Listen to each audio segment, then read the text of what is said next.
Menebar Islam rahmatan lil alamin. Assalamualaikum warahmatullahi wabarakatuh. Innal hamdalillah nahmaduhu wa nasta'inuhu wa nastaghfiruhu wa nastahdih wa na'udzu billahi min syururi anfusina wa min sayyiati a'malina. May yahdihillahu fala mudilla lahu wa may yudlilhu falan tajida lahu waliyyan mursyida. Asyhadu an la ilaha illallah wahdahu la syarika lah wa asyhadu anna Muhammadan abduhu wa rasuluh sallallahu alaihi wasallam la nabiyya ba'da wa ba'd. Hadirin hadirat yang dirahmati Allah, Rasulullah SAW pernah bersabda, "Ajaban li amril mu'min, inna amrahu kullahu khair." Sungguh menakjubkan urusan orang beriman. Apapun urusannya, sesungguhnya baik untuknya. Walam yu'ta dzalika illa li mu'min. Dan itu tidak diberikan kecuali hanya untuk orang beriman. Siapapun kita yang mengaku diri kita beriman, jadikanlah hadis ini sebagai ibrah dalam kehidupan kita. Sesungguhnya apapun yang kita dapati dalam kehidupan ini, maka insya Allah ada nilai kebaikan yang sangat luar biasa. Pahit, getir yang kita alami, maka ada nilai kebaikan di dalamnya.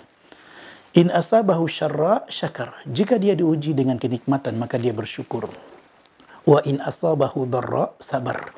Jika dia diuji dengan kesempitan, maka dia bersabar. Ternyata jalan yang kita lalui hanya dua. Yang pertama adalah jalan kesyukuran. Yang kedua adalah jalan kesabaran. Siapapun yang diuji dengan kenikmatan, maka jangan sampai kenikmatan membuat dia lupa.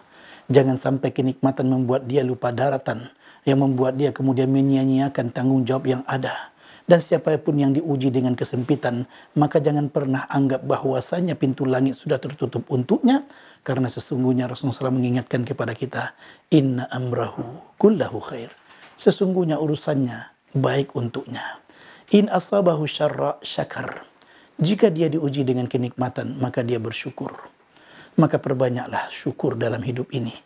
Karena jujur kita akui tidak akan ada seorang pun di antara kita yang mampu menghitung semua nikmat Allah yang diberikan padanya. Karena jujur kita akui kalaulah kita bandingkan rasa syukur kita dengan nikmat yang kita peroleh, maka yang kurang itu adalah rasa syukur kita. Tapi Allah tetap mengaruniakan kepada kita. Oleh karenanya, biasakan lisan ini mengucap syukur, alhamdulillah. Dan juga bentuk syukur yang lain dengan sujud syukur. Dan biasakan juga, sebagaimana Rasulullah SAW pernah diingatkan oleh istri yang sangat beliau cintai, Aisyah radhiyallahu anha, ketika mendapati Rasulullah SAW bengkak kaki beliau karena lama salat malamnya. Lalu kemudian Aisyah mengatakan, ya Rasulullah, bukankah Allah telah mengampuni dosa masa lalu, kemudian akan datang, lalu kenapa sampai bengkak kaki kemudian dalam beribadah? Maka jawaban Rasulullah SAW adalah, afala akunu abdan syakura. Apakah saya tidak boleh menjadi hamba yang bersyukur? Jadikanlah letih kaki kita datang ke tempat yang Allah ridai. Cara kita untuk mendapatkan kesyukuran, cara kita untuk bersyukur kepada Allah Subhanahu wa taala. Jadikanlah harta yang kita miliki lalu kita berikan di jalan Allah semata-mata karena mengharapkan ridha Allah dan bentuk rasa syukur kita kepada Allah Subhanahu wa taala. Yang kedua, wa in asabahu dharra sabar. Jika dia diuji dengan kesempitan, maka dia bersabar. Jangan pernah anggap ujian yang kita lalui selalunya buruk untuk kita. Allah ingatkan bahwasanya boleh saja sesuatu yang kita anggap baik, namun ternyata tidak baik untuk kita. Dan boleh saja yang kita anggap buruk merupakan sesuatu yang baik untuk kita. Semua kita mungkin pernah mengalami ada hal-hal yang menjadi sempit bagi kita, namun ternyata awal dari kelapangan hidup kita. Sengsara membawa nikmat. Kadang-kadang kesengsaraan yang kita dapati, kita lalui, ternyata membawa kenikmatan yang tiada terkira. Maka jangan pernah kita berputus asa karena Allah ingatkan bahwasanya fa inna ma'al usri yusra. Inna ma'al usri yusra. Dua kali diingatkan oleh Allah Subhanahu wa taala. Sesungguhnya beserta kesulitan ada kelapangan. Sesungguhnya beserta kesulitan ada kelapangan. Maka yakinlah setiap kesempitan yang kita lalui ada hikmah Allah di balik itu semua. Setiap kesempitan yang kita lalui mungkin menjadi jalan bagi kita untuk mendapatkan kelapangan daripada Allah Subhanahu wa taala.